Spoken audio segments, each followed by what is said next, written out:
গত ২৪শে অক্টোবর ছিল বিশ্ব পোলিও দিবস। পোলিও একমাত্র ছিল শিশু মৃত্যুর অন্যতম ভয়াবহ কারণ।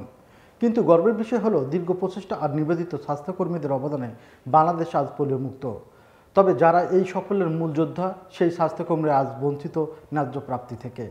গ্রামের পথ, পাহাড়ি এলাকায়, এমনকি নদী পার হয়ে প্রতিটি শিশুদের দোরগোড়ায় পৌঁছে গেছে পোলিও টিকা।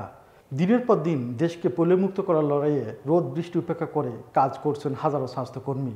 তবে দুঃখের বিষয়, এই স্বাস্থ্যকর্মীরা আজ নানা অবহেলা আর বঞ্চনার শিকার। অনেকে বছরের পর বছর কাজ করলেও পাননি স্থানীয় পে স্কেল, নিয়মিত বেতন ভাতা, প্রণোদনা, যাতায়াত ভাতা সবই নামমাত্র। তাদের দাবি, যেভাবে সরকার ও আন্তর্জাতিক সংস্থাগুলো পোলিওমুক্তর অর্জনে প্রশংসা কুড়িয়েছেন, ঠিক সেভাবেই স্বাস্থ্যকর্মীদের সম্মান ও ন্যায্য প্রাপ্তিও নিশ্চিত করা উচিত। ২০১৪ সালে বিশ্ব স্বাস্থ্য সংস্থা বাংলাদেশকে পোলিওমুক্ত দেশ ঘোষণা করে, কিন্তু এই অর্জনের পেছনে যেসব স্বাস্থ্যকর্মী দিন রাত কাজ করছেন, তাদের অনেকেই এখন চাকরি হারানোর ভয় বা আর্থিক অনিশ্চয়তায় ভুগছেন। বিশেষজ্ঞরা বলছেন, স্বাস্থ্য খাতের এই কর্মীদের যদি সঠিকভাবে মূল্যায়ন না করা হয়, তাহলে ভবিষ্যতে টিকাদান কর্মসূচিতেও দেখা দিতে পারে বড় বিপর্যয়। বাংলাদেশ এখন পোলিওমুক্ত, এ আমাদের জাতির গর্ব। কিন্তু যারা এই গর্বের মাটি তৈরি করেছেন, সেই স্বাস্থ্যকর্মীদের ন্যায্য প্রাপ্তি নিশ্চিত করাই এখন সময়ের দাবি।